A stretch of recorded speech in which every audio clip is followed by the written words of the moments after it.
Good morning, my Teaserking family. How's everybody today? Well, we saw yesterday's games. I would say a few surprises. Virginia, I'll tell you, Morris looks really strong as quarterback, and Castellanos likes to run a lot. But what I got out of that game was Florida State is more of a speed team, and Virginia ran right at them. And then Morris did a lot of kind of quarterback reads, and he ran for 3 touchdowns. So Virginia is a very live dog. I wasn't sure. The problem is you get kind of skewed when you see Florida State beat Alabama, and you're going, "Oh, look at this defense, and they can't stop the run." And uh, it makes you have you're out of focus on the team because you're only seeing it early against one team. We really haven't seen Florida State play anybody else. So it became very, it was like, well, could they stay in it with them? And that's what you're looking at is, are they able, Virginia we know is explosive, but what we were afraid of was Florida State. And now we see Florida State had a 10 defense and they put up 38 on them. So we knew Morris was good. Castellanos was okay. Virginia, more of an over team and not an A team. And Florida State is still a very good team, but a team with a good offense can move on them. So they're not, oh, we're going to win every game 38-0 like they did against Alabama. So we don't really know how good or bad Alabama is because they played Lou Monroe and a bunch of crap. So we're going to find out Alabama today, which I think after playing a Florida State, will play Georgia a good game. Likewise, Georgia. Hey, Alex. 1:03 a.m. last night with TCU, Virginia, Oregon State. Oh, good. Well, good balls with Virginia. I did like TCU as always a strong dog. Virginia, I was scared of. I was scared of Florida State, Oregon State. I didn't think they'd do much scoring against Houston. Houston gave up the interception, and that was it. But good for you, Alex. So yes, Houston, Oregon State, Houston.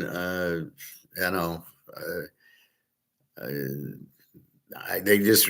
I was watching a little of the highlights, and they just ran it down their throat. Oregon State. Oregon State's not a Z team as I thought. Again, the teams statistically they were, but the teams they played were good. Oregon, and they played Fresno State. They're getting buried.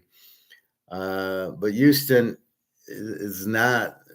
I played Houston, and that was a mistake yesterday. Obviously, after the game, I still had a chance. It was overtime, and if they scored, they win by 7, and I get a push on it. So. What can I say? I played the defense in Houston, which is a killer defense. Again, hard to play a team that doesn't score much. And again, we're still looking at the high school games and the weaker teams for the stats. And I try to weed that out, but that was a surprise. After Oregon killed them, I guess they came in motivated. I think a lot of it is this Thursday, Friday night crap where they play better on a Friday night. And, it's on TV and it's a weird day to travel because they're used to going on Saturday. Like today is a normal day, except for USC's got that 9 a.m. game, which they're probably already up for. And it's 7:30 in the morning and USC's got to go play football. That one I am staying away from. So if you bet that one, Alex, I don't know if you'd bet Illinois after getting. It's a lot like the Houston Oregon State game. Illinois got killed. Oregon State got killed by Oregon. They're at home playing a better team, USC, who's got a great offense now. The key to these teams like USC is if you give them a good quarterback, they'll be great. If you don't give them a good quarterback, Like he had Spencer Rattler, I think, at Oklahoma, and he sucked. And then they ended up going to USC, where it's a good unless he plays a really stout pass rush, and like against Florida State, USC wouldn't have a chance. Or a fast, and again, they're a fast defense, Florida State. So we lose the Houston game with Oregon State.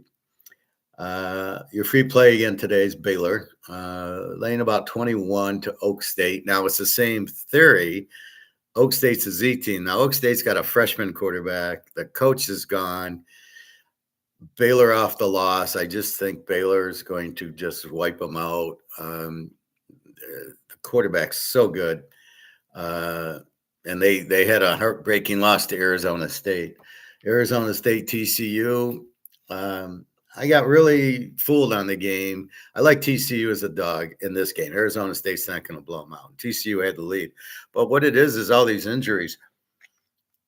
When you look at it, when you go to the injuries, it's got like 15 guys out. And I don't know what that is. Are they the backups? Are they like the fifth string? Because I saw that on the Oregon State Houston. Oregon State had like 10 guys out. TCU, 10 guys out. I wrote a note and didn't matter. It wasn't, I don't think they're the starters that they put. So I go on covers and it says out, out, out, out, out. It's got a list, 10, 15 guys. I don't think it's either not real or they're all like bench warmers, but I don't think they're any starters because the way TCU played, it didn't look like 10 guys were out. So I think we're being misled by that. Alex asked me about my locks.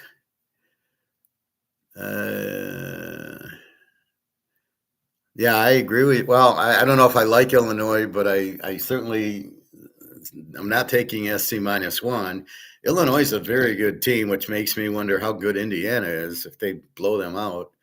Another Indiana at Iowa is scratching my head with. Iowa's not that good. Indiana, they're going to run it down your throat, but I don't know. You can run it down Iowa's throat. At Iowa, off of the big win. I don't know if I don't think Indiana will be flat. I just don't see them blowing them out. But Illinois will be pissed. They are a good team. They have a good quarterback. Indiana just found the weakness and just pounded it and ran and ran and ran and ran. Sort of like the Detroit Lions. They find your weakness and they just, like against the Bears, they just keep scoring. Anyway, your free pick tomorrow is Detroit and Alex. You'll like this, Houston. I know Houston looks weak offensively, but they're 0-3 and they got Cam Ward and they got the killer defense. And I can't imagine Houston not winning that game at home, 0-3, going to 0-4, losing to Tennessee, and we got the game -1. So your free pick is Baylor today, Detroit. Now Detroit, I played Tuesday, and I told you it was 7.5. It's gone up to 9.5. I would still play it a little bit lighter at 9.5 than obviously at 7.5. But I would still play Detroit. They're going to dominate Cleveland. Cleveland's got a great Myles Garrett, the guy from Penn State. They got a good defensive line, but Detroit can either run it down your throat. They'll do these trick plays. I'm not worried about 3.5. If it was 7, I'd worry about it if I had to lay 7. But 3.5. But I would play it smaller. If you can get it under 3, I would definitely play a 17-point teaser at 2.5. Then that's a stronger play. But I told you on Tuesday, and that's why I bet these games early, is for that purpose of getting the better line. I know I'm going to take Detroit. The way they looked against Baltimore, which I hate looking them and then that, but they have to win the game. They're 2-1 with Green Bay. So don't mean to switch, but I'm just talking free play. Detroit. Houston is not going 0-4, and they get Tennessee, who's terrible. And Tennessee's got like a 30 defense, so even C.J. Stroud can throw for a touchdown or two here. And then Baylor today, off of the loss to Arizona State, and then you got Oklahoma State, who's just pathetic. Quarterback's a freshman, and then you fire Mike Gundy. How can that be good for Oklahoma State to fire their offensive genius coach? It's just you got a freshman who's not very good. He might be good, but he's not ready yet. And I just see Baylor off of the loss against the Z team. And I think Oak State's actually a Z team, where Oregon State maybe is not a Z team. And that's what we're working out on, trying to make sure the Z's are Z's. Now, Middle Tennessee and UMass and Lou Monroe, UCLA, these are Z teams. But Oregon State, Malik Murphy, yeah, he's pretty good. And Houston's quarterback, Wegman's from, I think, Texas A&M. He threw. I knew it was trouble when he threw the interception in the first series, and it's like, and then they got a touchdown.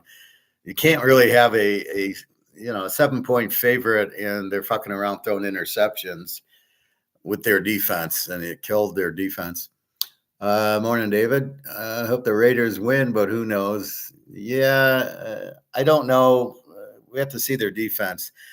All I know is if they pressure Caleb, they win. If they don't pressure him and they play like Dallas, they'll lose. That's all I can say. Look what the Lions did to Lamar, and you don't think Spagnuolo saw that with Kansas City? You watch Kansas City tomorrow. They're putting 5-6 guys and just coming after him, because you really can't do much. It's perfectly like make the running quarterback throw, and he can't. That's the weakness, and you'll win there. So maybe Baltimore will finally figure that out. It was interesting. Harbaugh goes for 2 down 14 against the Lions, and he misses, and they're down 8. But in college yesterday, the Florida State coach, whoever tied it at the end went for 1. It was Florida State. They're down 7. They scored real late.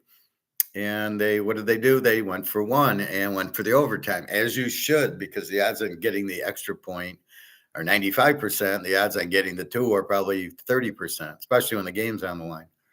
So interesting how a good coach goes for 1 and a bad coach goes for 2.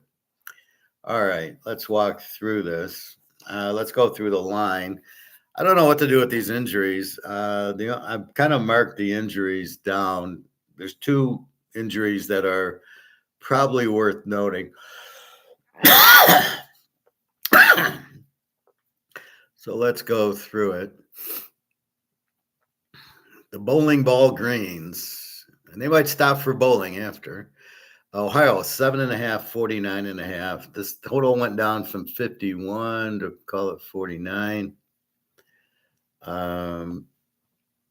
Ohio's an over team. I got a 29 defense. Bowling Green's an under with a 24. So right now, Bowling Green isn't scoring a lot, but again, we're trying to make sure they're an under, and I'm pretty thorough. If you click on the team, if I click on Bowling Green like that, it goes to here, and then it goes to the games, and then we can weed out. Sorry about that. They lost to Louisville 40-17. They scored 23, beat Liberty 23-13.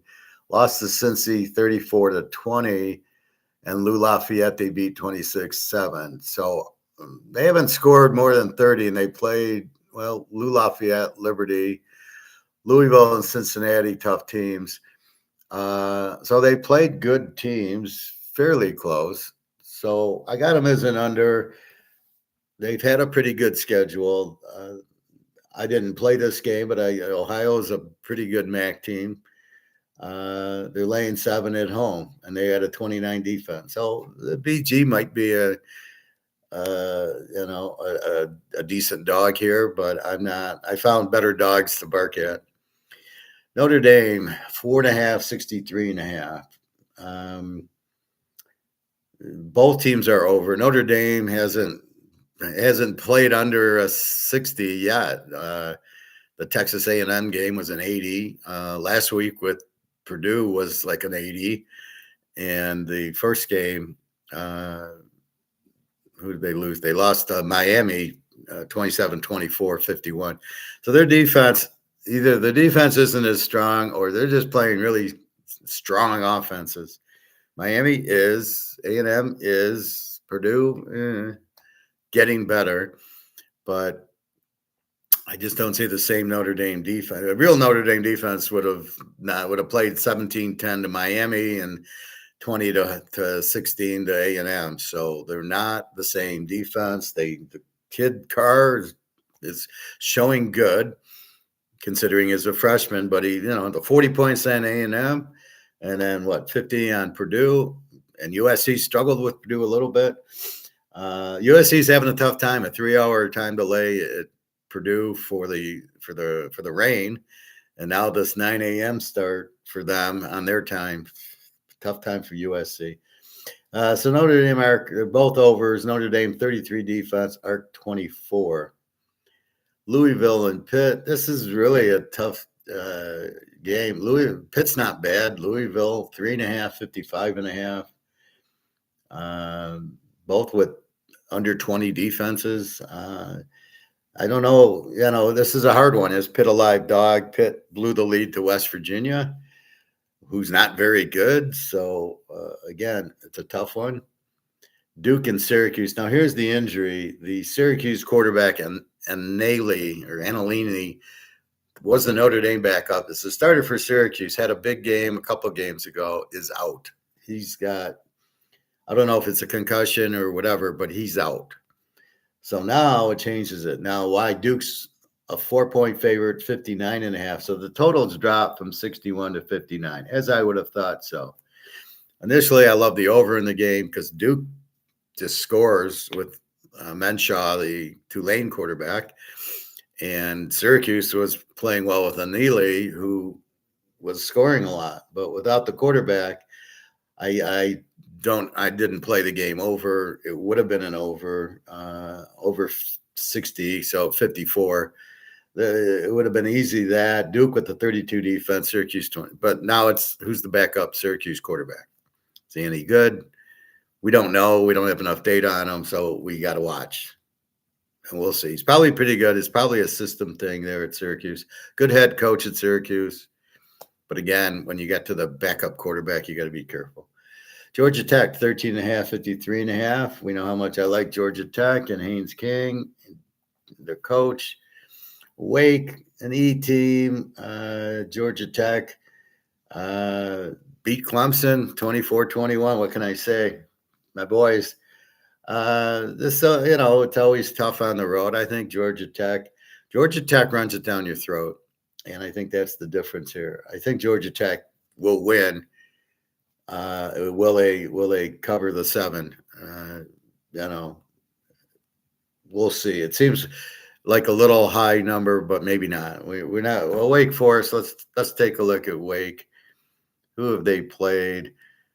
They lost by 10 to NC State. They beat West Carolina, who's Division II, and Kennesaw State 10-9. So we don't know anything about Wake Forest. All we know is the NC State game, they lost by 10. And I believe that was at home, and this is at home. So we don't know. We just know Georgia Tech beat Clemson, and I think they beat another good team. So it's very difficult with Wake. We just don't know. And this is the problem. A Division II team, a Kennesaw State team. So they played one game against NC State. What are we going to take out of it? All right. Minnesota, 3.5, 51.5 to Rutgers. Minnesota, a decent team. This line went down. It was 4.5. Wow. I wonder if it really went down. There's a couple of 4.5s and 4s. So it's probably still a 4. -4. In total of 51. Minnesota, really good defense. Rutgers, I don't know. The quarterback looks better, but their defense didn't look good against Iowa at home. I was surprised by that. So I don't know. Minnesota, they got a young quarterback, but a good defense. Kansas, 4.5, 56.5. Kansas, very strong. Daniels getting better. He turned the ball over a lot, and we like being a couple years ago. And now he's looking better. He's mobile as shit, but now he's throwing. He's not throwing interceptions. Cincinnati, they're okay. Nothing special here. Alex, Minnesota's starting running back, is out today. Okay. Will that hurt? I don't know. The problem there's so many running backs I mean, if he's like a Scatterboo or if he's like a real star, that'll affect it. And the question is, how good are their backups? But that does make a small difference. That's why the line probably went down a little bit. Um, they still have a strong defense, and the quarterback's still kind of young. So maybe you want to bet Rutgers on that. I don't know. I'm not jumping on Rutgers after the way they played Iowa. South Alabama, North Texas. North Texas 11 and a half, 63 and a half. This is a North Texas is an A team. They got a 19 defense. They beat Washington State 54-19. Okay. South Alabama's an over team. They did play Tulane good, like a 31-30 game. So very Major Applewhite's the coach of South Alabama. So you know they're going to score. And you know North Texas has a very offensive coach. So I would expect a lot of points here to over. Well, how strong is North Texas defense? And then South Alabama, they played Tulane well, so they should play well here. Are they a live dog? I think so too. At North Texas at 12, you get South Alabama at 18. Okay, I'm afraid of North Texas. Okay, then go over because they'll put up 50 points. So, it's an interesting game that probably gets high and probably stays close. We'll see how good South Alabama is. UCF, Kansas State, 5.5, 48.5. To UCF. I don't know much about UCF. When you look at who they played, it's nobody. UCF beat Jacksonville State 17-10. North Carolina AT&T, and then they beat North Carolina 34-9, who's struggling, who doesn't have an offense, coached by Belichick's girlfriend. I don't know what you take out of that. Kansas State, we know they lost. They barely beat North Dakota. I think they lost a tight one to. I know they lost a tight one to Iowa State in the beginning, and a tight one last week. I think it was they were playing Arizona or something. So they were. They're not as good. Avery Johnson's okay. I'm not thrilled with him at quarterback. We don't know UCF. They might be a real live dog here, which I would think they would be because Kansas State's okay, probably a weak favorite, but I don't know what UCF. This is where we'll learn UCF, but we really won't learn them too much because Kansas State's not that good this year. I think I think Kansas State's a weak favorite here. I don't know if UCF's a live dog or not. USC 761.5. Again, a noon game. Initially, I liked the over until I saw the game at noon. USC scores. You're not stopping them. Maya V is a good quarterback. You know Lincoln Riley. You know the offense. They're just scoring, and put up what 50 point or 40 something against Michigan State, who's probably got a better defense than Illinois, or it's close. Illinois off the loss, got to be pissed off.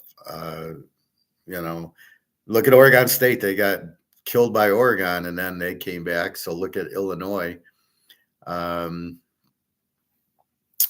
I think they'll give a good effort. I don't know if it's good enough, and I don't know how much the time change is going to bother them, but it does blow. Some radio guy here thinks that the teams have to sign off on the times, which is bullshit. So you think USC is going to sign off on a 9 a.m. game? Bullshit. Even Illinois, they're on Central Time, so it's 11 o'clock for them. I'm sure both teams hate this time.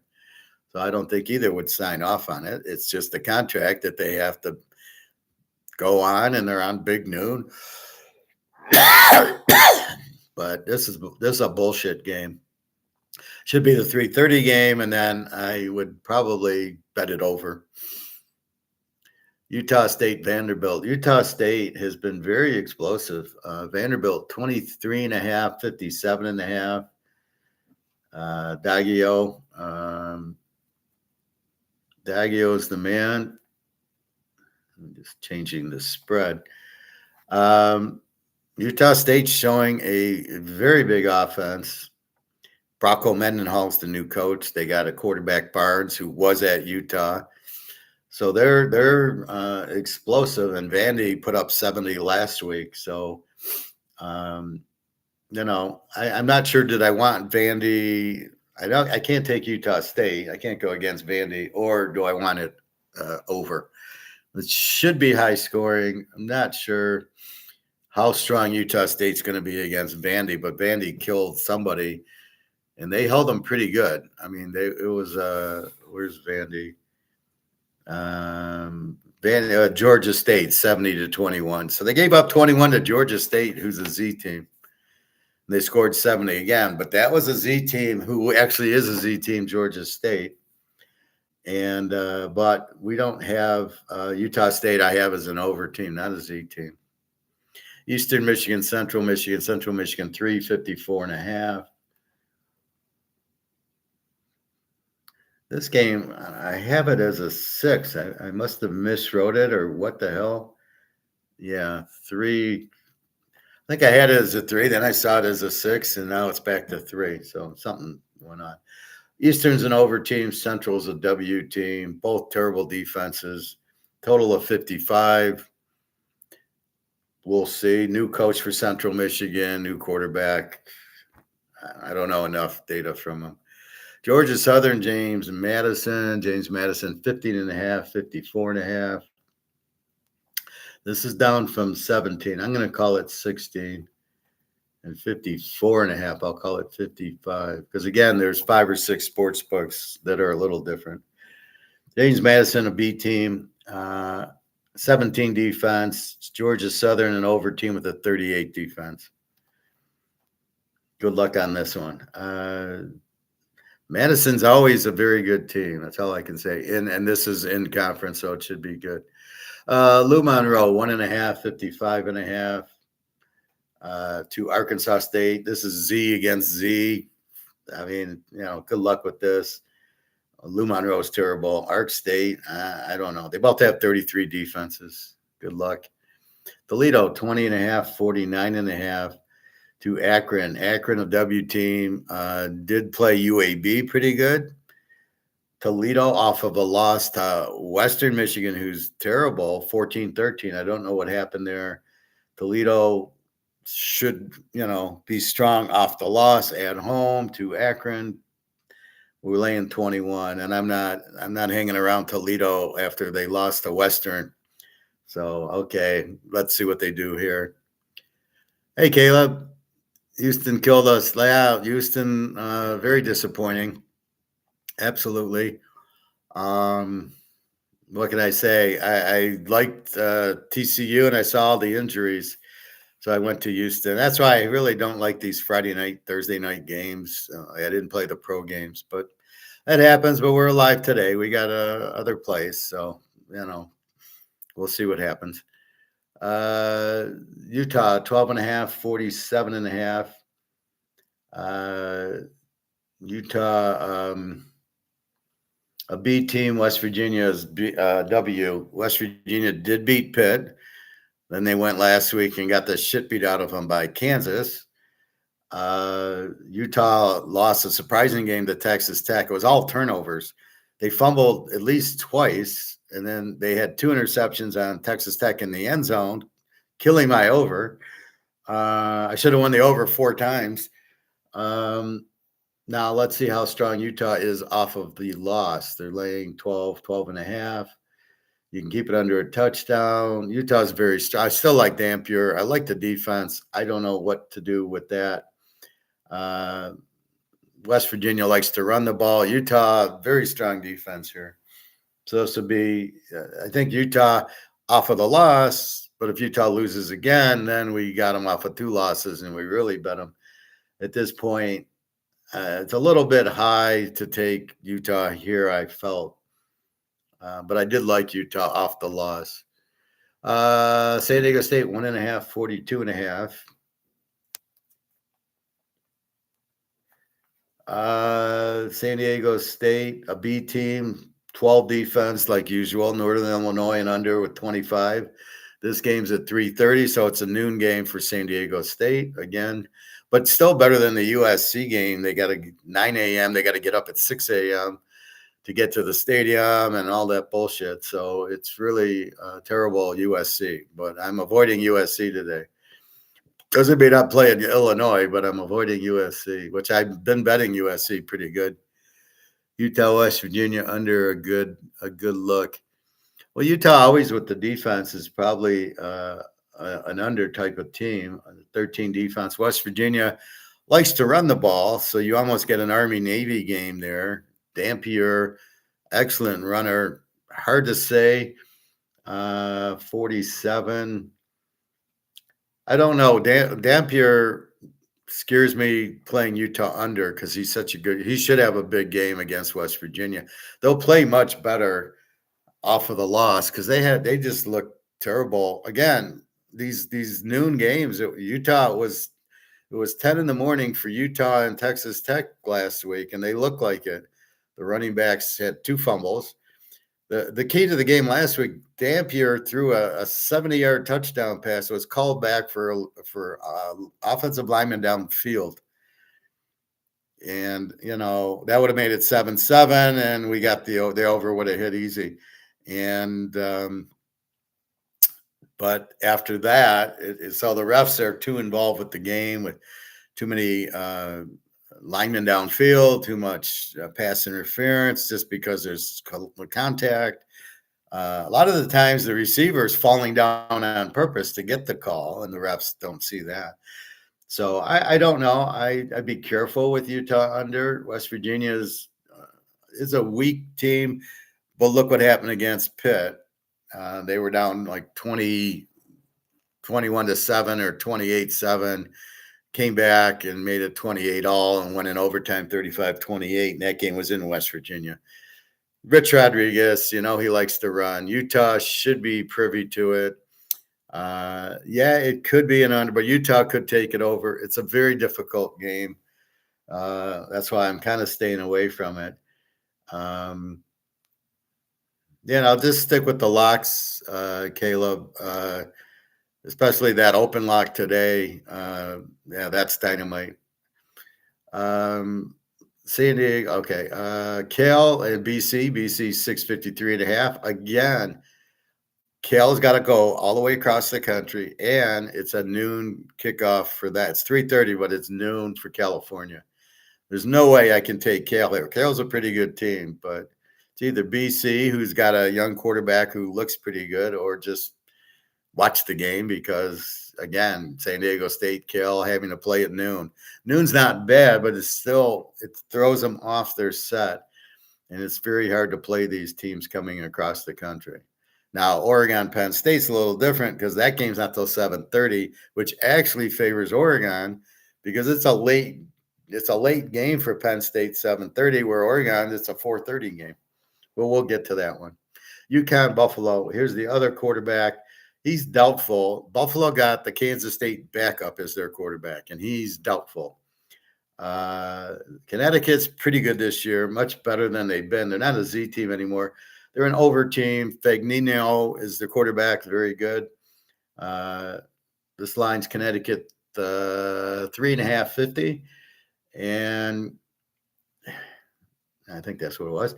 It's tough, these road teams, but I like Saturday games because, as you can see, Friday night, I wasn't sure what. I almost played Florida State, and I didn't. And then I was going to play TCU, and I see 10 guys out, so I don't play TCU. And it didn't matter. Hoover was good. Arizona State, Leavitt looks really good. So TCU, Arizona State, what I learned from watching that game is both are live dogs. We get them as dogs. Arizona State, I'm liking. I saw the Arizona Kansas State game, and Fajita looks good. Again, they're a live dog. So that's what I'm learning when I watch the replay is, can I bet them? How's the quarterback look? Houston has this killer defense. I don't know where it went. The Oregon State, they just ran the ball. So I was kind of shocked at that. And Oregon State's got a 39 defense. I was really shocked on that. But that's the problem. But you got to use some methods and theories, and you know, what can I do? I can't go 100%. I wish I could, but you realize that going in that we'll have losers. But again, I have a lock today, and the other half of the lock from yesterday, I didn't relock it, but I reposted it with another game, and that's what I do a lot. Indiana, wow, Indiana's at the 9.5, 47.5. You've got to be kidding here. So they don't think they're going to be flat. Well, I see 8.5. Nah, there's only one 9.5. Okay, forget it. 8.5. So Indiana's 8.5, 47.5 to Iowa. I'm scared to death to take Indiana here. You don't win 63-10 or whatever. Go to Iowa as a road favorite and win. Now, Iowa played Iowa State, who's a very good team, and they lost by a field goal. And they won at Rutgers. The quarterback doesn't look good. I know somebody asked me to look at the quarterback. I didn't think he was all that. He ran a lot. They tushed him. Their defense, Rutgers threw all over them. So it wouldn't surprise me if Indiana, maybe wins by 10. I don't know. I know Indiana's a strong team. Mendoza's okay. He's not that great a quarterback. Wasn't that great at Cal. So, again, it's Indiana being a road favorite to a decent Iowa team. I'm not buying. Ohio State, yeah. Michigan, okay.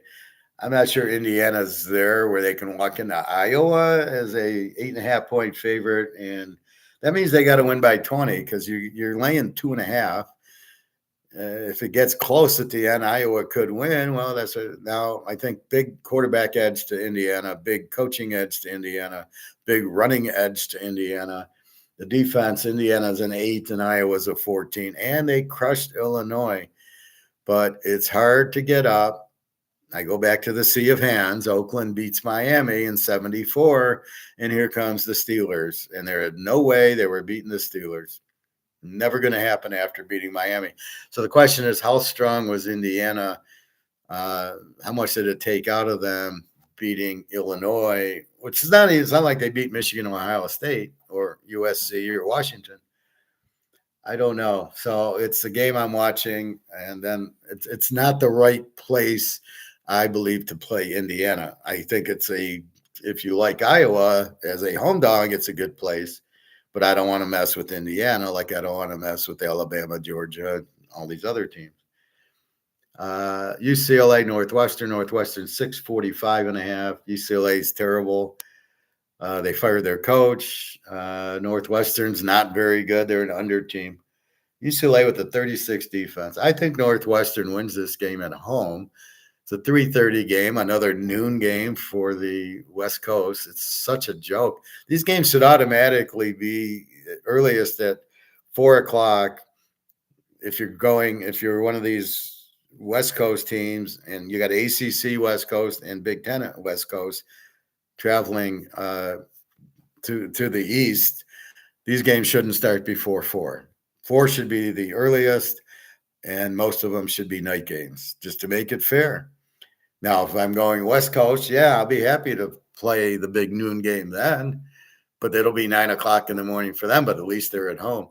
But I think these games, you've got to set the times better than that. This is bullshit. 3:30. Rice and my Navy. Navy, 13.5, 45.5. I've been thinking about taking the Navy here. They're explosive. Rice, a good under team, a 20 defense. Navy is explosive. 18 with an 18 defense. They're running the shit out of the ball. They got 400 and I think 85 yards, and most of it's running. Blake Horrell, good quarterback. Rice, they're not bad. Houston killed Rice. And I did have Houston, I believe, in that game. I don't know. But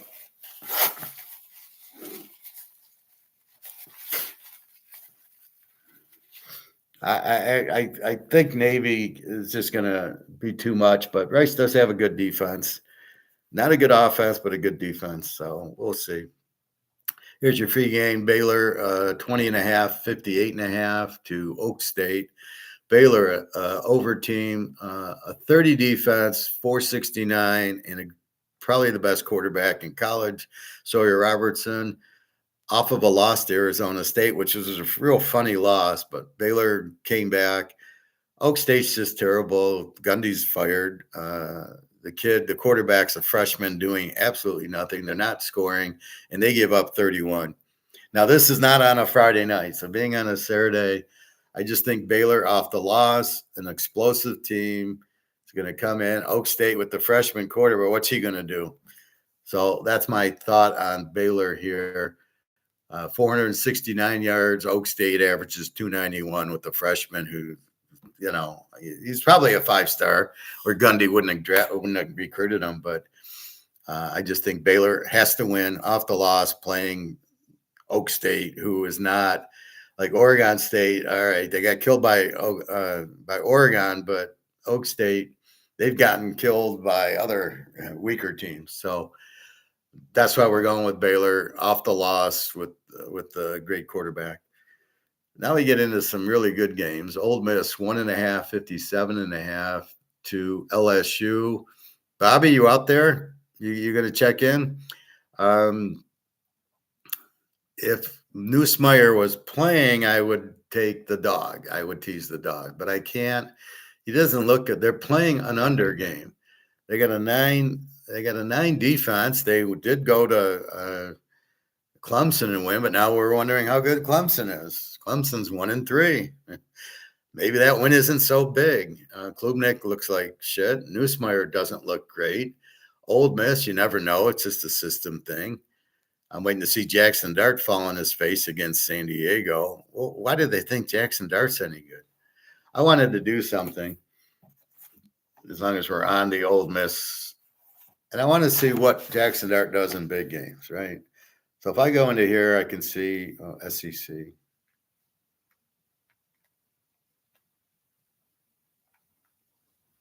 All right, so let's see Jackson Dart. The Dart Man, as we call him. Where are they?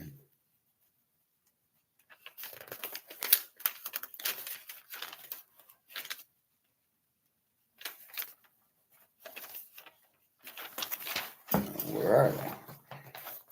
Texas, yeah, they're number one. Like, Jesus, what a joke that is. Where's Ole Miss? How did I miss him? Here's Ole Miss. So let's look at Ole Miss. So you want to bet on Jackson Dart, huh? Let's look at Ole Miss last year. Big game against Kentucky. They lost 2017. Against LSU, they lost 29-26 in overtime. He beats Oklahoma 26-14. He beats Georgia 28-10. He loses to Florida. He beats Old Mississippi State. So let's see what big game he won. Not LSU. Oklahoma sucked. He won Georgia. So he did beat Georgia, who's always good. And then he lost to Florida.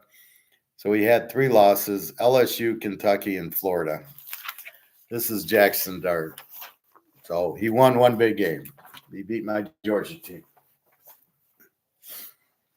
And that's it. So is Ole Miss a live favorite here at home against LSU?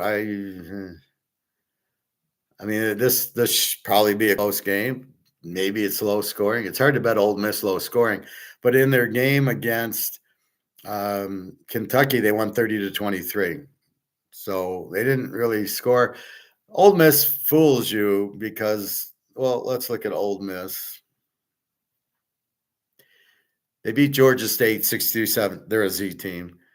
They beat Kentucky 30-23, as we mentioned. They beat Arkansas 41-35.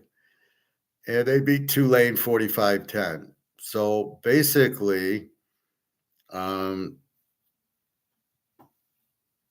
one team that's good is Kentucky, and let's say Arkansas. They win by 6 and 7. Georgia State's terrible. Tulane's decent. Okay, they ran it up on them. We know what LSU did. So I don't know. I'm not comfortable taking Ole Miss. They got a 19 defense, but they gave up a lot to Kentucky and a lot to Arkansas. Will Newsmeyer turn it on? This is I don't know what he's waiting for. Brian Kelly, normally a big game coach, normally he has a good offense. So this game's really got me. The normal would be take the dog, and in a big game, even over under, I don't know because Newsmeyer's not throwing, but maybe it's a good matchup for him. So I'm avoiding this game. I know Bobby's probably on LSU. A&M and Auburn. Let's go to that game. So I have no real pick for it. I don't know. I'd be leaning towards LSU as a dog, but I don't know how bad my quarterback is. A&M Auburn. A&M 6.5, 51.5. Auburn's a B team with a 17 defense, played well against Oklahoma, and they did go to Baylor and win. So they are a live dog here. A&M, an over team with a 29 defense, went to Notre Dame and won 41-40. So this should be a good game. This is a live dog. Auburn, I believe, and I believe there'll be a lot of scoring in the game. OSU and Washington. Ohio State 8.5, 52.5. Beware. Now this game is at 3:30, so Ohio State gets a little break that it's 3:30 their time. They're going to Washington. Now here's the problem: is their quarterback. He's new. He struggled against Texas. Oh, he beat Grambling. Oh yes, and then another MAC school. Washington, excellent quarterback. I think his name's Edmonds. He's a very good dual threat quarterback, sort of like Kansas, sort of like in the pros, sort of like Daniels. So very good quarterback, very good team. This is the Arizona coach. He's now his second year at Washington, and I think they can win the Big Ten. I think this game is a very strong game. Ohio State's will be lucky to win. I don't know that they can. I don't think the quarterback will. And Matt Patricia is the defensive coordinator. My God. Washington's quarterback, very nifty, can run and can throw. And their defense, okay. Ohio State's defense, they got to travel West Coast. The game was in Ohio State. I would take. But it's at Washington. I do not like Ohio State in this game. Not at all. This could be an upset, and I'm not sure it's an upset if Washington wins. I think Washington's an excellent team with an excellent quarterback and a great coach. The defense, an 18, and they're at home. So I think they have a chance to get the W here. The Air Force against Hawaii. Air Force 6.5, 52.5. Hawaii's an under team. Their quarterback's been hurt since week 1. He has a high ankle sprain, but he keeps playing, amazingly enough. Same coach, who was Timmy Chung, who used to quarterback there. The Air Force, not what they should be. They're an over team. They got a 37 defense, but they got a 37 offense. So I don't know where their defense went. It is at home, and Hawaii off the island is not as strong. So this should be a good game. I think Air Force has a good chance to win it. New Mexico State. New Mexico, 15.5, 53.5. This is up from 14. The Sharps are betting on New Mexico. Leave it to the Sharps.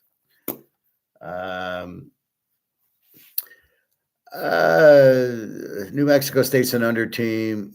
They don't score, but they have a 22 defense. And then New Mexico's a B team with also a 22 defense.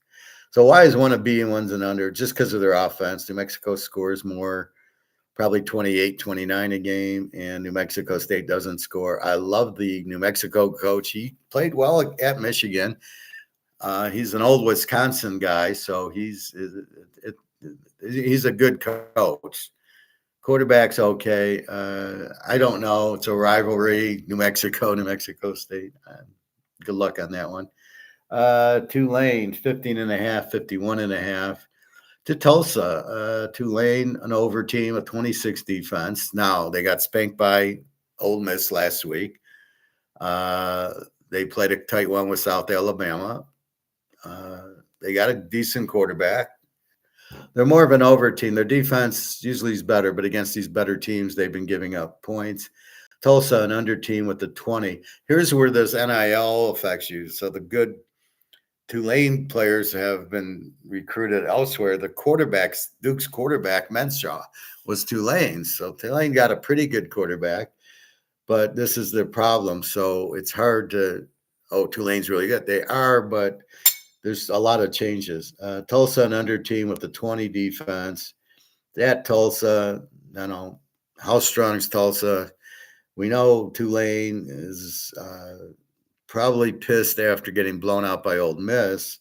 We'll see what they do. But this is a game I'm watching because Tulane, it's too many points on the road to Tulsa, I think, with a pretty good defense. I like betting against the 35 defenses, right?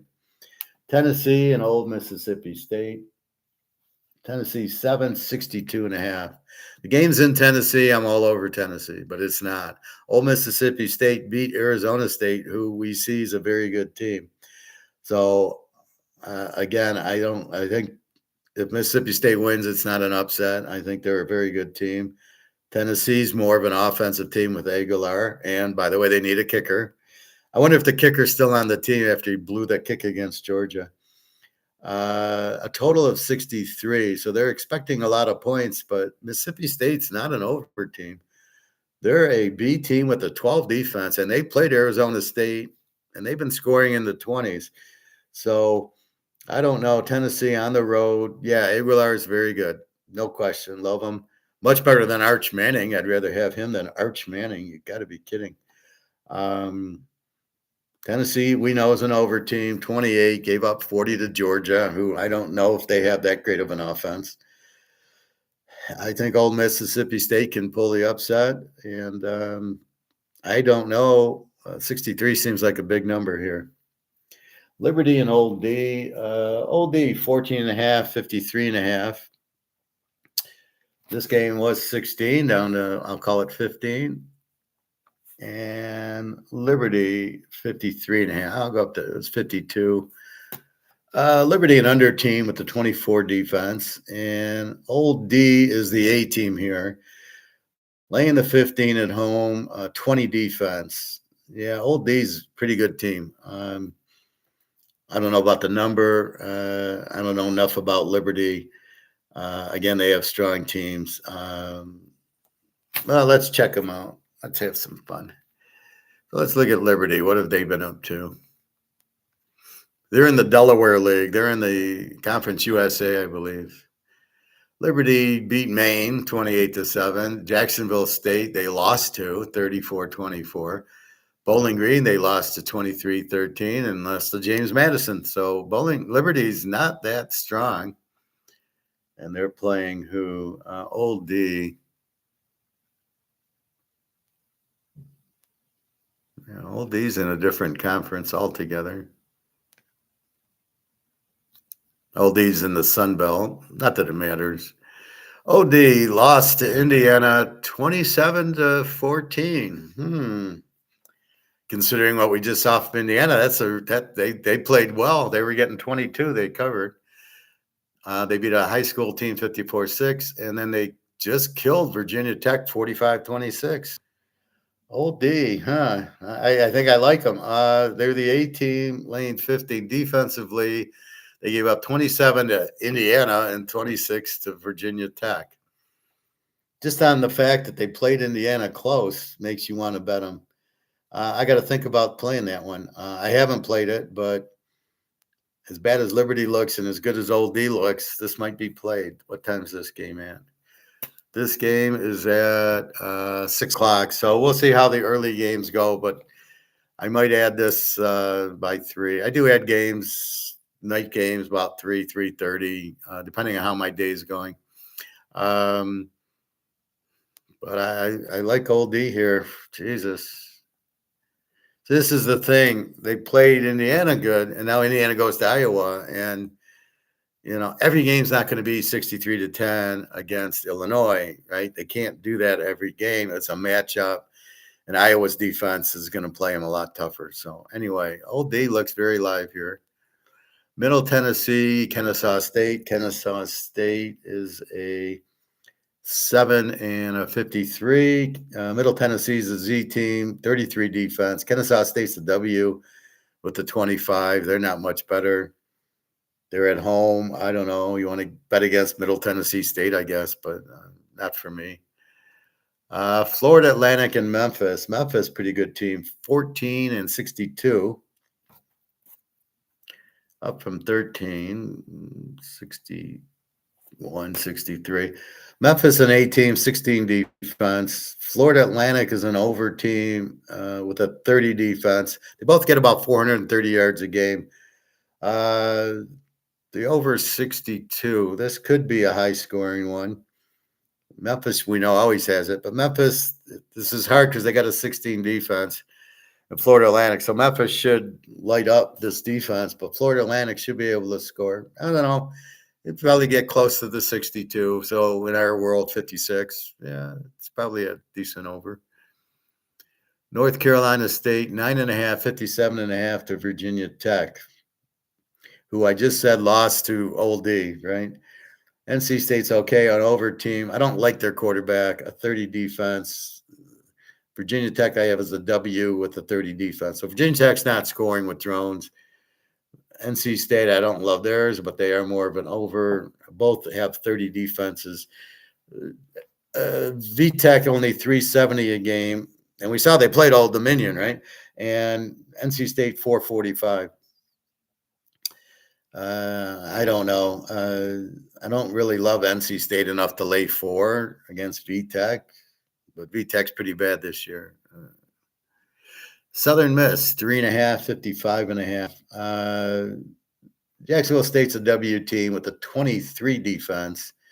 Pretty bad. Southern Miss is an over with the 26. This is Marshall gone to Southern Miss, the coach, the quarterback, and 50 players.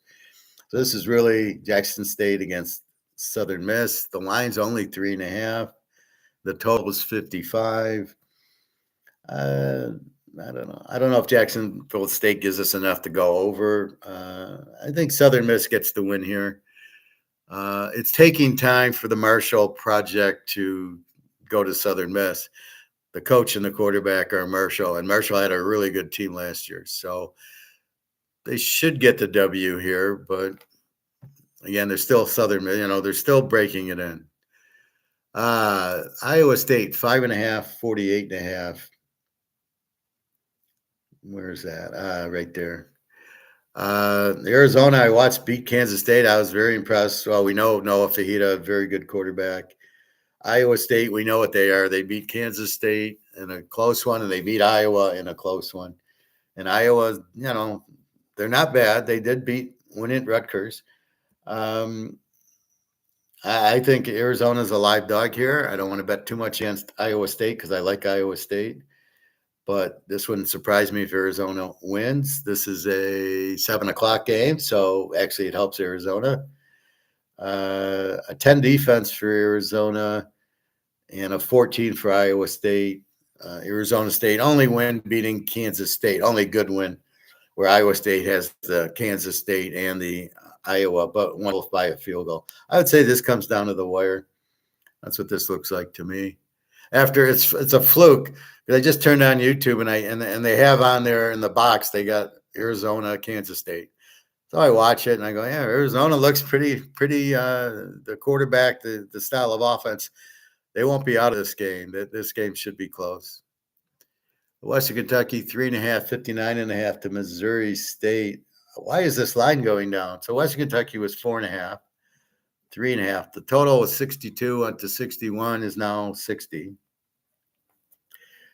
We've got Western Kentucky, an over team, 22 defense. Missouri State's a W, but it's a little tainted because they lost 77 to whatever to USC. So is their defense really that bad if we take that out? Let's take it out and see where they're at. Although we really can't take it out, but we will. They lost 73-13. Since then, They played Marshall 120-120. They gave up 28 to SMU and 10 to TNM, whatever that means, Tennessee Madrid or something. So is this game, let's call it like SMU, Western Kentucky's a good offensive team. I don't know. But see, that's where the 73 from USC comes into play. So if we just look at the two games, there were 24 defense, not a 33. But you really can't take out the USC game. You can take the high school games out, but you really can't take out the USC game. They lit them up pretty good. Boise, 16.5, 59.5 to App State. Again, Joey Aguilar would be there normally, but now he transferred out. He actually transferred to UCLA, and they traded the volleyball player for him at Tennessee. So Tennessee's much happier with Aguilar. Boise getting back to an over team, 28. App State an under with a 20. Not as strong as they usually are. Stanford, San Jose State. What a terrible game this is. Stanford 3, 50.5. They both stink. San Jose State's a W. Stanford, they both have like 30 defenses. Stanford doesn't even get 300 yards a game. I don't know. This is just bullshit. I wouldn't touch it with a 10-foot pole. My Missouri team, 44.5, 56.5 to UMass. UMass, the Z team, the worst team in college football. Probably couldn't beat half the Division II teams. Just a terrible team. Missouri, I didn't know much about. I wasn't going to bet them, and then they beat Kansas. And they beat them really by 4, but they got a late touchdown to win by 11. We were getting 12. So to beat Kansas like that's pretty good. I think they'll murder Mass, the Z team. They won't score. It's the question of, the fourth quarter, the third strings out there for Missouri. Are they going to keep scoring? Basically, it's a big number, 44. Colorado State, 5.5, 48.5. Excuse me. Where's that? Colorado State, 5.5, 49. Washington State got killed by North Texas, like 54-13. North Texas is a hell of a passing team. Colorado State is not. Colorado State's an under team. It's a different matchup. You always want to know the matchup, right? So if Washington State plays Washington, which I think they did, and they got killed. Yeah, we had Washington last week against Washington State. But against a good passing team, forget about it. Just bet against Washington State. They're 5.5. Colorado State, they're not that good. It's a hard. Washington State probably has better players, poorly coached, poor quarterback. I don't know. This is a game I'm staying away from. You would think Washington State would be a live dog here, but I can't take them. All right, game of the days.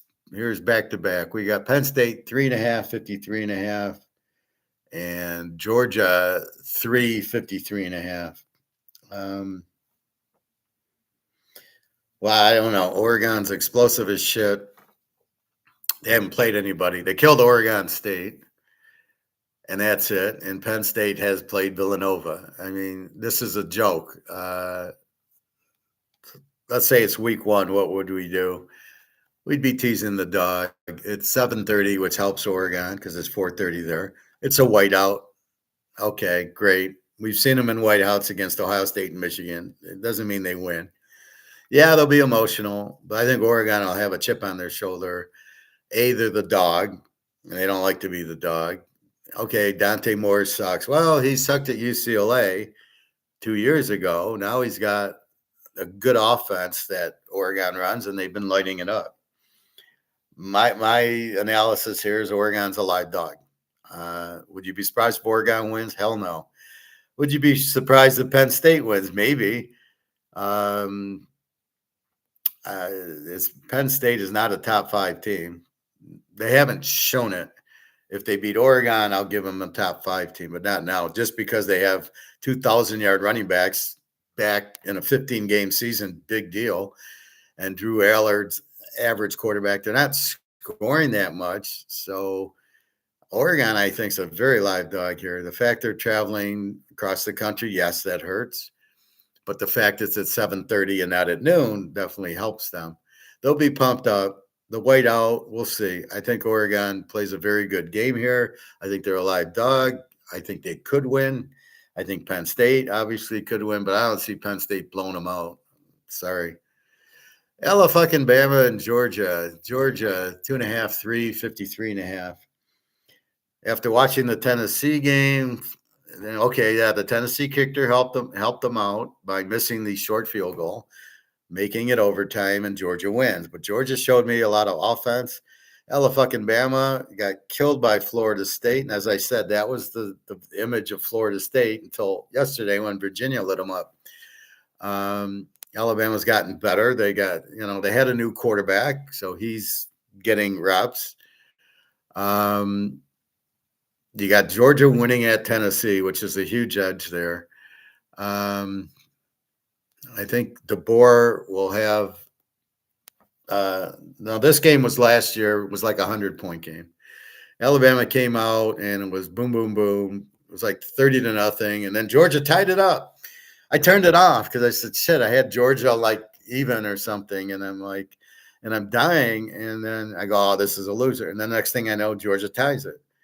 I don't think Alabama has the Nick Saban defense, which is the Steeler 70s defense anymore. Georgia, I don't know where their defense went. Let's look at other Georgia games. We know the Tennessee game, which is really the only one that counts. They beat Marshall 45-7, and then I think this is, I don't know who this is. It's not App State. It's somebody. It's a high school team. They beat them 28-6, and then Tennessee 44-41. What do we get out of Marshall? They're a joke, high school team, and all we got is the Tennessee game, 44-41. Alabama, we know the Florida State score.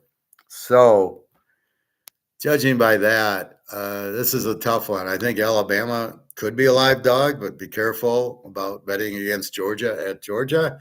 But how can you take Georgia in 3.5 thinking that's going to be good? So I think this is a tight game. Very close. I like Alabama. I think is a live dog, just like Oregon. It should be a live dog, but we have to talk about it before the game starts. We can't talk about it after the game's over, right? We have to talk about it before.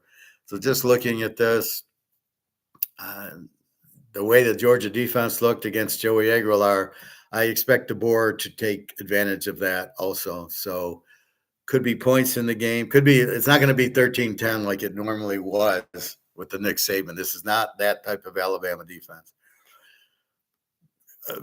Florida State ran all over them with their quarterback. I don't think Georgia's going to do that. Georgia decent running. I think this is a offensive game. So probably points. Probably Alabama's a live dog. When has Alabama been a dog? Jesus. All right. South Carolina, 5.5, 47.5. To Kentucky, South Carolina, Norris looks like shit. They're not scoring. Kentucky played Ole Miss tough at home, but this game's at South Carolina. I don't know. Normally, this is probably an under game. Kentucky doesn't score a lot, and South Carolina is not scoring with Norris. Maybe it's an under. Lou Lafayette and Marshall. Marshall's 2.5, 46. Why is Marshall favored at all?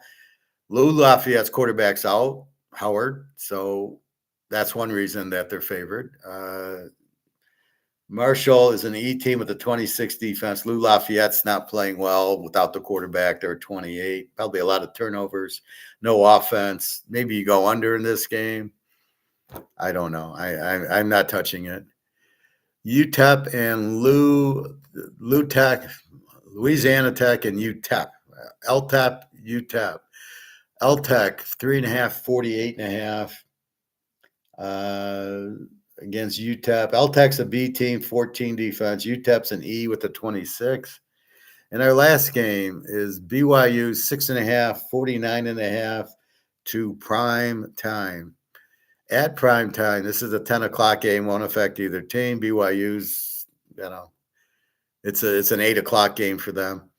BYU, such a strong defense, a 5 defense. Colorado, 22. Colorado's quarterback, they're all over. They don't know what quarterback they want. BYU's got a freshman quarterback. Uh, yeah, no, I think BYU's live here at Colorado with their defense.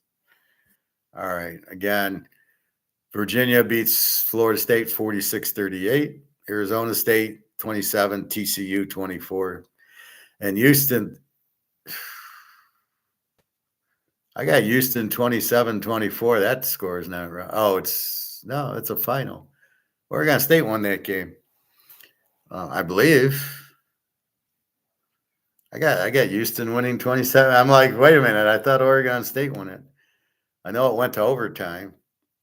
But anyway, again, be wary. Like Houston, an 8 team with a 9 defense should not have given up 24 points to Oregon State. But when you start the game with an interception and they return it to the 5, that's how the underdog wins, especially at home. They get up, they get the lead. It's just like baseball. You get the lead, it's a whole different animal. So that's it. Your free play today is Baylor.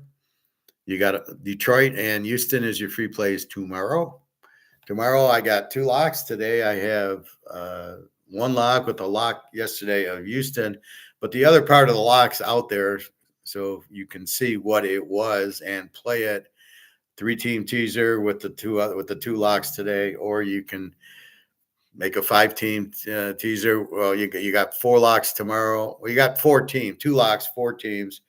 So that's really 7 lock teams out there. You can play a 7-team teaser, but don't play it a lot. You play it kind of a little bit, and then if you hit it, you get a big reward for a 7-team teaser.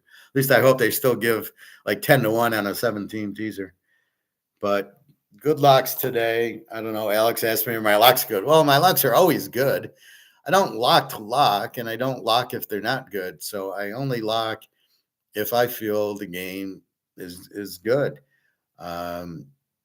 If I feel like, oh, okay, I got a good matchup, I got a good offense against like the Baylor game today. Good offense, Baylor against the Z team, Oak State, who has a 31 defense, who doesn't have an offense. So it makes sense that that's your free play, right? That's the point of it. Ohio State, Washington, I would never lock. I mean, unless it was at Ohio and but here I can't lock Ohio State or Washington in the game. I'm not going to mess with it. So that's what ends up happening. It's got to be a nice combination that like Utah, West Virginia, maybe, but they're laying a lot. If this was Utah 7, I'd probably play it. I could lock it. If West Virginia was a 3-point favorite, I would lock Utah.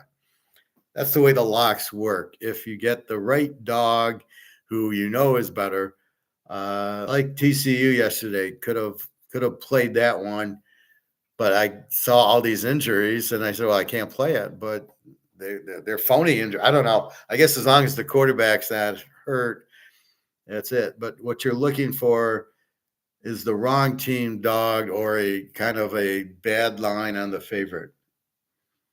And that's what I got today.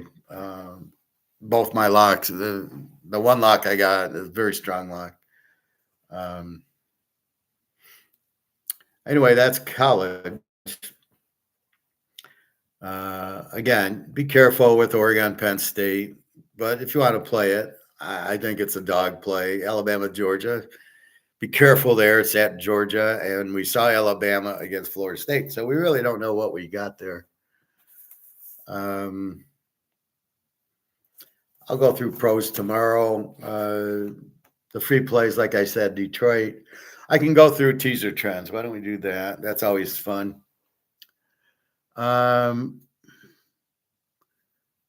Obviously, Seattle won 23-20. I didn't play it. It was a Thursday night game. I had no interest. Especially with maybe if Arizona was favored, I would have taken Seattle. They're a good road dog. But when they're favored and they're traveling and it's Thursday night, I can't play it. Minnie and Pitt, again, this game is tomorrow morning from Ireland. Why the fuck are they playing in Ireland? I don't know.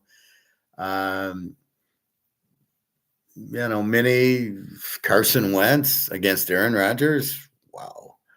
Uh, Play against road favorite Minnesota is 8-1, and play as a road favorite 7-2. But even that, I don't know if I can use it because that was with Darnell last year. Philly 3.5 to Tampa Bay. The receiver's out. Evans is out. The other one's trying to come back. Godwin is trying to come back with the broken ankle. Philly 20-4 in a teaser. Tampa Bay 19-2 in a teaser last year. Last year plus the 3 weeks of this year. So Tampa's a killer in a teaser. They do play Philadelphia well. So we'll see. Total, I have no idea. Buffalo, New Orleans. Buffalo is 20-3 in a teaser. 9-1 is a home favorite last year. Washington, Atlanta. Daniels is out. So they got to go with Mariota. Let me mark that. Washington's 20-3 in a teaser last year and this year. Atlanta only had Penix for a few games. Penix, he's throwing some interceptions, but it's just the starting receivers are out. So it's not really his fault. Anyway, without Daniels, I have a hard time playing. And I think Atlanta went favorite. I think Atlanta's now favorite. So I don't know what to do with it. Without Daniels, it's hard to bet it. Cleveland, Detroit, this is your free play. Cleveland, a W team with a 23 defense. And Flacco, Detroit, an over team, obviously with the 26 defense and golf. It's your free play. Play against Road Dog, which is Cleveland. It's 11-2 and 7-1 last year. So Cleveland goes on the road and they get spanked. Detroit's not a great home favorite. They lost to Tampa at home, they lost to Buffalo at home, and they lost to Washington at home last year. Tennessee and Houston, your other free play. Tennessee is Z team, 31 defense. Houston doesn't score, but has a 17 defense. They have the great defense. Stroud, as I told you, is not very good. And Ward is even worse. Play against Houston is 11-1 as a home favorite. Play against them 18-2. Play against Tennessee's 18-2. Houston is 10-1 as a home favorite. So they're 11-1 if you bet against them and 10-2 if you play them. And playing Houston's 19-3. So you got play against Tennessee 18-2, play Houston 19-3. Now Tennessee we can't really look at because that was with Vrabel and Dave Mills. Now you have Ward. So the trend doesn't really work. It does with Houston with CJ Stroud. So they were 19-3 in a teaser with Stroud and the coach. So that does play. You've got them 0-3 in a must-win game against the Z team. That's why your free pick is Houston. Clear as day. San Diego and the Giants. San Diego 11-1 as a road favorite. Play against the Giants as a home dog 9-1. And overall, San Diego is 18-3 in a teaser. The Jacksonville and San Francisco play against the Jacksonville is 17-3. However, they're changing a little bit, so the trend's changing. We got to be careful. Indy and LA, the Rams are 8-1 as a home favorite, 19-3 overall in the teaser, 16-3 at home. The Rams, I think they're 8-1 and 8-2. And play against Indy's 18-2, but play against them last year was, I think, 17-0. So all of a sudden they're kind of trends reversing, which is why we use the trend. We see it was 17-0 last year. It's now 18-2. Well, it looks good, but really this year it's 1-2. So be careful here with Indy. They're getting better, I guess. I mean, they're playing weak teams. This will be a big win if they can beat the Rams, and I don't think they can beat the Rams. No trend on Chicago, Oakland, because I don't even know who's favored. Both teams are pretty weak in the teasers. Baltimore, KC. Baltimore 14-2 is a road favorite. Kansas City is very really a home dog. They were a couple weeks ago to Philly and they covered. Should have won if Kelsey wasn't thinking about his girlfriend. Kelsey's really I would be benching Kelsey. I don't. There's no value he adds anymore. He is slow. He is not concentrating. He's at the goal line and he's tipping the ball for interceptions instead of catching the ball for a touchdown. No, he's not there. So there's really no KC as a home dog trend, but at home they're very strong. So KC at home, I think they saw how to beat Lamar. Detroit showed you that. Just 5-man rush, make him throw. He can't do it. So watch Spagnuolo blitz the hell out of him. And then that's it for Lamar. I don't know why Baltimore's favorite. I really don't. KC's playing a little sloppy, but they got it going last week. They should have beat Philly. And okay, they beat the Giants and they lost to San Diego. Okay, well, losing to San Diego and Philly doesn't mean KC sucks. And it's hard for KC. You go to the Super Bowl every year. In the beginning, it's a long ride. It's like when I fast and I go 72 hours. That first day is hard because you got to go 72 hours and you're just starting it. But then by the second day, you're used to being there and it's not a problem to fast. And then the third day is not a problem. And I think that's the thing here.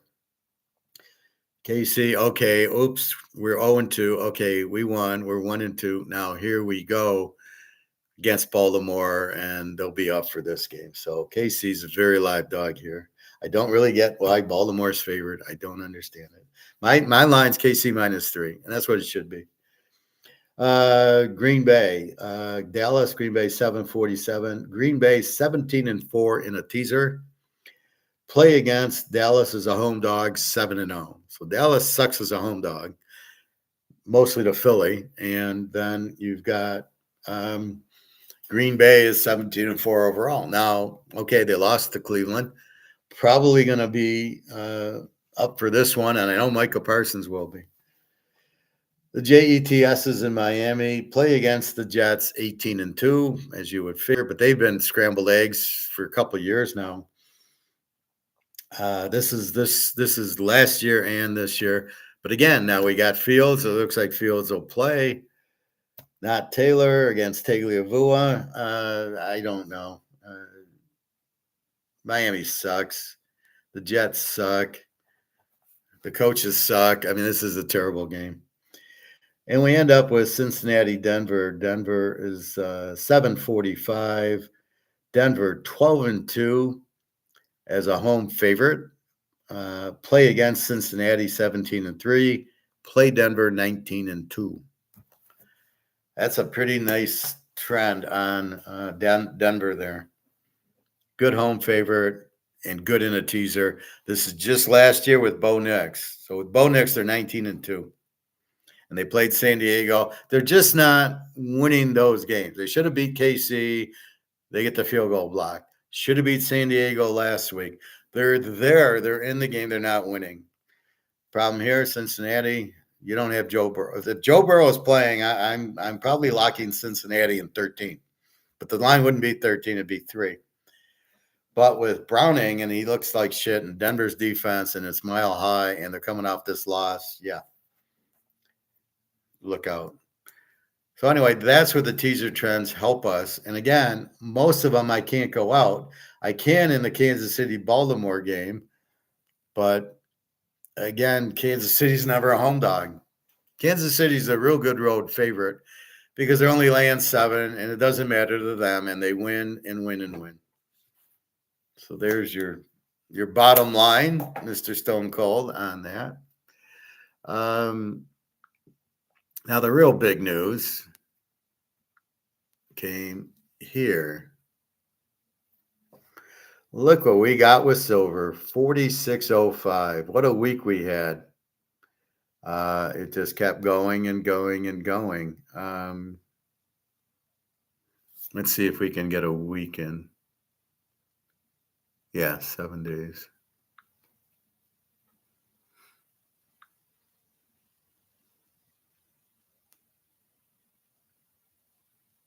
So look at gold for the week. It went from 36.40 to 37.40. And you people don't think it's moving. But let's look at silver, even more delicious. Starts at 41.50 September 18th, and now it's up to 40. Well, this isn't even a 7 day. It's up to 46. So why doesn't this show this? So we can see 41 to 46. It's up $5. It's huge. So that's the good news. Even yesterday, it's 44.60. It got up to 46.60. And I really don't know why it went down. It ended at 46.05. It'll be 50 soon, on its way. And gold, 37.59. It got up to 37.80. Started at that, and it'll just keep pounding. It'll be 4,500 soon. Well, it'll be 4,000 soon. 45. So that's the real big news. People ask me, is it going to go down? Can it keep going up? What do you think the price is going to be? I'm giving you $1,000 silver price because you can see how it's moving. All you can do is see that it's first we got to understand the reason. It's because this is dog shit, right? To quote my cousin Benny, dog shit. There's no value to this. So a sane person who realizes there's no value to this says, since there's no value, I need to sell it and get into something with value, which makes perfect sense, right? If you're in something with no value and you can trade it for something with value, Rumpelstiltskin, that's what you're going to do. And so that's why gold and silver they're barely starting. I mean, they're just starting to move. They haven't moved yet. They move they've actually moved very little. I don't know why silver only goes 20, 30 cents instead of $20 like gold does. Gold moves 30, 40, $50 in a few hours. Silver moves 50 cents. I don't know why. It doesn't make any sense. It's still COMEX bullshit. Silver soon will start moving in dollars and not cents. And once COMEX is broken, which is they're this far from being broken, they don't have any inventory. I heard the guy on Mark McGuire yesterday, and he makes the comment, if we all buy an ounce of silver, we'll make the price go up. He's just a liar or an idiot. This Rob Krentz guy.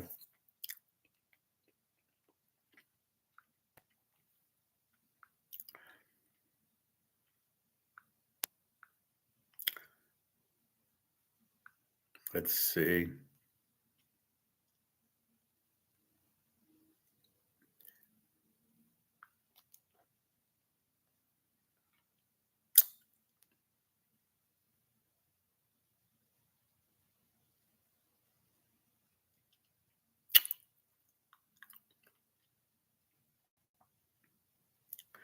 Here's one real quickly. $2.8 trillion car market just exploded. So you're asking about, will the stock market crash and the house market crash? Here's the car market crashing. All right, let's see if we can find Mark McGuire. Yeah. So Mark McGuire with this idiot. I don't know who this guy, Rob Kent's. He makes one of the. I had to wait 6 months to get my hands on this thing. Yeah, nobody cares, girl. Weighted Highland cow. Okay. Quarter for us in a long time. If the U.S. consumer and saying it's not.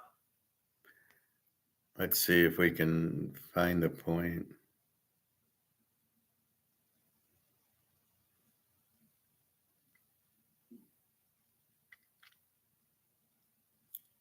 I don't know where it is.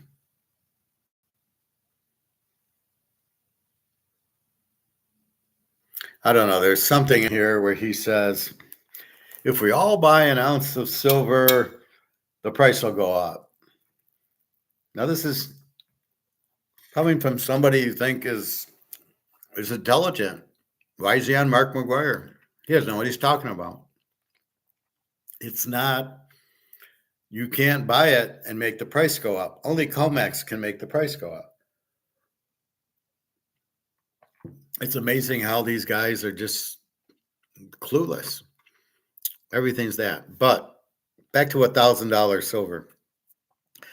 So when people from here and people from here both realize that this is worthless, it'll be like the Titanic trying to find a lifeboat. Everybody will jump in to find a lifeboat. And that's what will happen. So that will cause the frenzy because this is worthless and the euro is worthless and the British pound's worthless. And so they're all going to jump into silver because gold will be too expensive. Gold will be 5,000 an ounce. It'll be too expensive for them. And they'll go, for the average person, right? Most of the people are the average person. You have your top people who are, billionaires, millionaires who, for them, they'll just keep buying gold. It won't matter. Well, they're not smart enough to buy gold. These are people that don't understand what they're doing. IT guys, doctors, lawyers who make a lot of money, some financial people who don't know what they're like. Warren Buffett is clueless, and they won't buy gold. Oh, save your money. All the assets will come down and they'll buy it. See, but if you're smart, what do? You trade your dollars. See, we're going to trade this, which is worthless, for real money, which is gold and silver. But there's not that much gold and silver. It's not something that can be printed, which is why it's been money for years, because you can't print it to death. These are printed to death. So as more and more people realize their dollar's worthless, what are you going to do? Keep something worthless, or switch it for something with value? Well, you're going to switch for something with value. So you get out of your dollars or your euros or your Swiss francs or your British pounds and you move it to gold and silver. Well, that hasn't happened yet. It's starting to happen. People are recognizing $46 silver, going, what's this all about? But not knowing. And they'll call their financial planner. Hey, Joey, what's going on? Hey, Bud Fox. I was watching Wall Street. Hey, Bud Fox, what should I do? Oh, no, just buy Teldar paper, buy Blue Star. Don't buy, you don't want to buy gold and silver because I don't make commission on it. And that's the problem. So you're trying to make commission. They will never put you in gold and silver. So these people will stick in the stock market thinking, well, I'm getting out of something worthless for something with value. Well, stocks don't have value. Bitcoin's digital, has no value. How can it be value? You can't see it. I love the there's only 21 million. Oh, really? And how do you know that? Well, that's what this guy who nobody knows who he is has said. Oh, well, that makes sense. So Bitcoin is not where you go to exchange your worthless money for money with value. And people have got to understand anything priced in this will go down. Houses, cars, stocks, real estate, it all goes down because the dollar's losing value.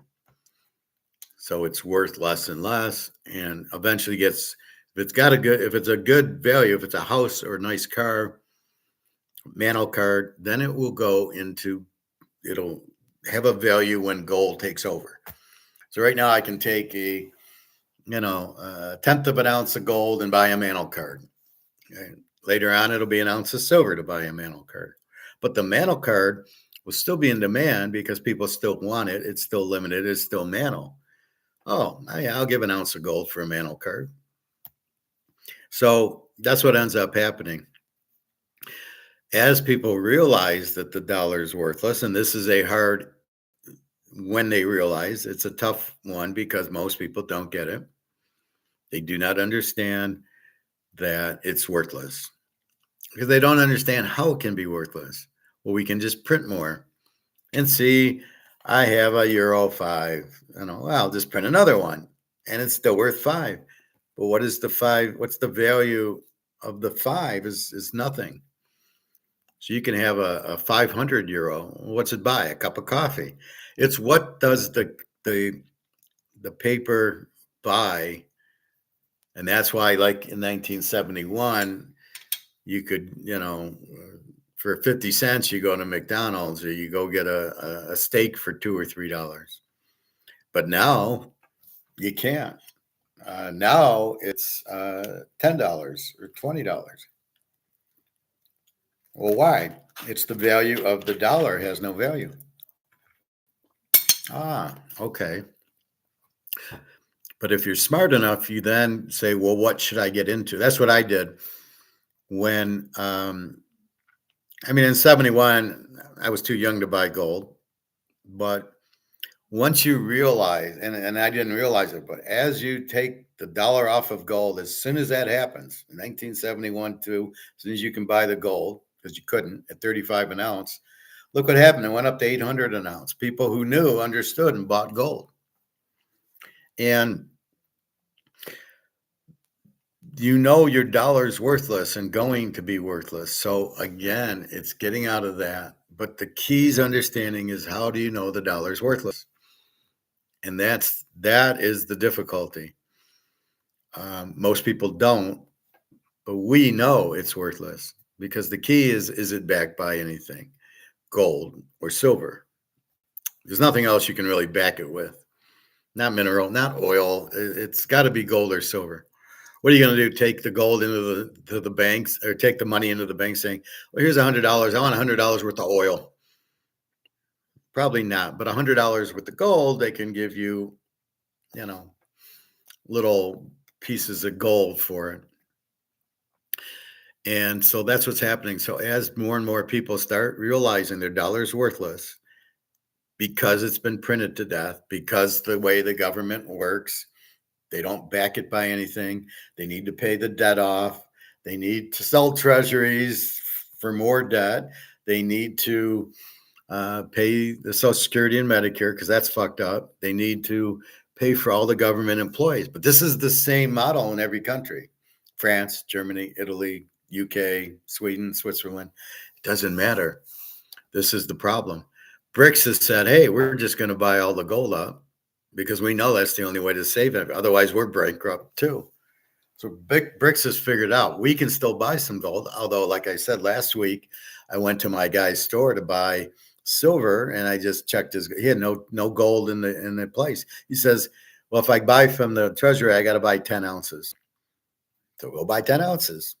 Better at 3,700 an ounce than 4,500 an ounce. And he says, nobody's selling. I said, well, you've got all the suckers who sold at 25, 2,600. You kept telling me that's where you're getting your gold when they came in at 2,500, thinking, oh, this is a good number, 2,600, 2,700. So as more people realize the dollar's worthless, the only place you can go is gold and silver. And once you realize that, why would the price of gold or silver go down? And why are we not getting it priced physically, not on COMEX with the option bullshit? So we all know the price is fake on COMEX, but for us who want to buy, it's dirt cheap because it's not priced right because of these options. So as I showed you,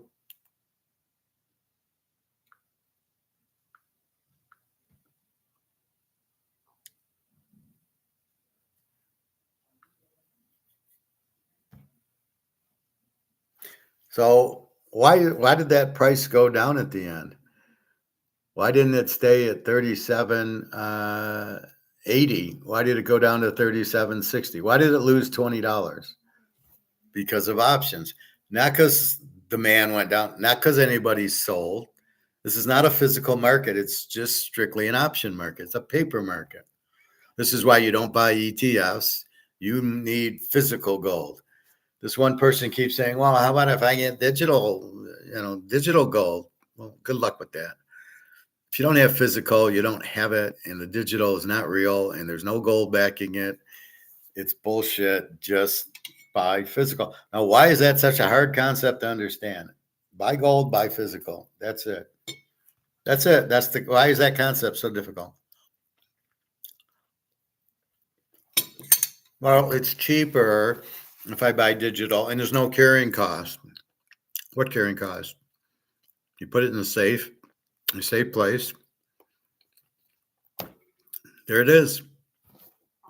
It's not expensive to safe. You don't insure it. I mean, so I mean, you could, I guess, if you're worried about it, but nobody knows you have it anyway. So that's why it's not going down, is because you don't sell it. Because if I sell it, I get back into this or this. I don't want to sell my gold for this. I'm selling this to get into gold. Why would I sell my gold to get back into this? These are worthless. That's not enough. If I sell my gold, maybe it's to buy a house, maybe it's to buy a car, maybe it's to buy a mantle card, a Rolex, something else with value. But you don't want to sell your gold to get back into paper shit. You'll sell it. You got to get paper for it, but then you use the paper. So if I sold it and I want to go on a vacation, I sell an ounce, I get 37.60 now. Take the 37.60 and then go on a trip. Okay, that's fine to do that, but you don't want to spend too many of your gold because they're not done going up yet. So as more people realize, and you're kind of looking at the prices and going, what's going on there? But as more people realize it, they will watch the gold price go up and they'll buy it. So as more people who don't own it start becoming aware, they'll start buying the physical. And again, they got to know to buy the physical, not the ETFs or the stocks.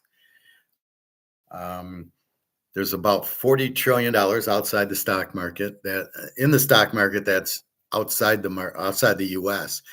Well, once they don't want dollars, they're going to sell their stocks, which is what's going to make the market crash. So how safe are you in the stock market? Not at all. Everything's overpriced, overvalued. It's a joke. The government's pushing it, not telling you anything that's going on, not warning you. What the fuck is the point of the government? To just screw us all over? It's like the government uses us to make money. Trump's using us, right? Oh, good, I can be president. And I heard all those little gold things on his wall in his office are all fake. They're all gold plated. They're not real gold.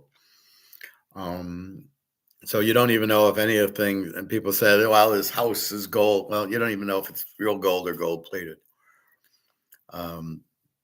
But as the people start realizing that they've been fucked, that the dollars are worthless in all the countries in the whole world, BRICS has already figured it out, and BRICS is buying the gold.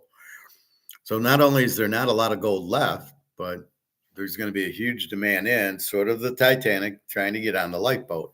What does that do to price? Well, the price is going to skyrocket. So why am I asking, is the price going to go down? If you understood what's going on, there's no way you can fix this, right? You can't fix. You printed 130 trillion of this. There's no way you fix this. This is broke. Your only option is to have it backed by gold. If you do that, that's okay. Then you can fix the system. Only with gold. That's it. But they're not smart enough, and they don't want to have gold back because they can't spend that way. And that's a big problem. So you have people running the country that are idiots, that think we can just keep spending money, we can just keep printing money, and it'll be. So as people realize, they get out of worthless crap and they start going into something with value, and that's physical gold and silver. And it's not something you profit take. Oh, you might sell an ounce or two. I mean, the idea is you buy 100 ounces and you have 100 ounces, and every time it goes up $100, you make 10 grand. And it keeps going up as it's been doing. And as it keeps going up, you need, you want to go on a vacation, you have a bill, you have your kids' school or something. I'll sell an ounce, I'll get this worthless paper and immediately use it to spend because the people I'm paying don't get it either. It's stupid. So that's really what's happening. So the price will just keep going up because gold and silver are extremely limited. BRICS has most of it already. So if we want some, it's going to cost us more. You can't print gold and silver. It's just as much as it has. And the average person who starts realizing the dollar's worthless, the euro is worthless, the Swiss franc's worthless, as they start realizing it, well, gold will be $5,000-$6,000. They might be able to buy an ounce, but not a whole shitload. And they go, well, I can still buy silver. So it's going to chug into the silver. That's why they think silver moves twice as fast. It's not. It's just the market. You have so many dollars, and gold's getting more and more expensive that it'll force people into silver. So that's why they talk like this 80-to-1 ratio between gold and silver, that the ratio will condense. Now that's true because of the dollar. Basically, you're forcing demand into gold and silver because of the dollars are worthless. So I got to get out of the worthless. I got to get out of the Z team. I got to get out of the worthless money, and I got to get real money that has value. And if you look at it like that, when your kid asks you, well, you can't spend the gold at the grocery store, your response is, but I can't spend this monopoly money at the grocery store either. So I need something to buy groceries with. Well, it's going to be gold and silver. So I got to ask this question about, well, what are we going to do? Go to the grocery store with little ounces of gold? This is what do you think the Romans did? In the Roman Empire, on the Appian Way, which is also at Caesar's Palace, they had gold and silver coins. And they bought their meat and I don't even know what they did, because did they have refrigerators back then? So they would go to the Appian Way and buy their fruit and their wheat and their bread and their veggies or whatever, and pay with gold and silver. Oh, this you want this meat? It'll cost you 5 ounces of silver, and that's how it worked, and that's how it'll work now. The grocery store will be priced in gold and silver, as will the restaurants and the hotels and everything else. You want to travel? It's going to be 2 ounces of silver to fly to Vegas or fly to New York or fly to Amsterdam. That'll be 3 ounces of silver, and everything gets simply changed. How do you think we got this system? You go to the grocery store. How do you think they came up with $3 for a Coke now? Where did that come from? The same thing. That's what was the medium of exchange, but you don't ruin it. So we've ruined the medium of exchange. We've overprinted it. It has no value. So you get out of value by going into gold and silver. As gold and silver become too expensive, you buy as gold becomes too expensive, because it'll just keep going, because once these people realize in the rest of the world, the US, the UK, Europe, that their dollar's worthless, they run to gold. Now, I think the Germans have already learned their lesson and have already been running to gold. I know the big countries, China and Russia and India and Dubai and Saudi Arabia, Brazil, have already been buying the gold, but there's only so much gold out there. Now, there's even less silver. So more demand, very low supply makes price go up. Well, if we know the demands is going to here, and there's no more supply, the price has to go. So the price is already, people will pay this in a fair trade, and this is where it's at. And that's why gold and silver are not priced right. And no, you're not going to take, not now, you're going to take gold and silver to the grocery store. Anyway, that's lesson learned. I'll try to find this guy on Mark McGuire was terrible yesterday. He just talks about crap that he doesn't know what he's talking about. And to just think that if everybody bought silver, the price would go up, he's out of his mind. That doesn't affect the price. As I said, we could all go buy 10 tons of silver, and it wouldn't move the price a nickel because the price is priced by options. Until we get to a physical exchange like Russia and China and Singapore and Hong Kong and Dubai, once that we get to that, then yes, we can go buy. But no, it's not. The guy, it's over his head. Why is he even on Mark McGuire? I don't know why he thinks he talks like he knows what he's doing. He doesn't. So be careful with that. So go buy gold and silver. Get your gold now. Your silver at 46 is going to cost you 48. It was 46.50. Once it breaks 50, it's going to go to 100. And the swarm of people who are going to rush into silver, A, because gold's too high, and B, they're realizing that their dollar's worthless, will force the price of silver up. And that's why it'll go to 1,000. We'll get the frenzy. People will be afraid of shit. Gold's 7,000, 8,000. Yeah, I can buy an ounce or two, but then I can buy all these ounces of silver. And that's why that'll go. Anyway, good luck. Enjoy your day, your football. I'll be back tomorrow. We'll talk pro football. I have four locks in pro tomorrow, and the college. So anyway, that's what's going on. Let me see if Alex, did you buy the locks? How strong are my locks? I love it. Just understand, if it's a lock, it's strong. Alex didn't buy.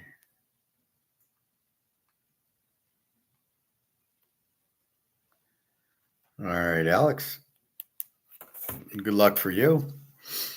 And that's about it. So www.teaserking.com if you want to buy. Everything's open right now. I know the noon games just started. The lock is not a noon game. So there's you can get the lock today. You got Baylor as the free game, and then you got 4 locks tomorrow. So you can play a 7-team teaser or just play the locks any way you want. Anyway, www.teaserking.com. All right. Have a nice night. Nice day, everybody. Enjoy your Saturday. Time for lunch.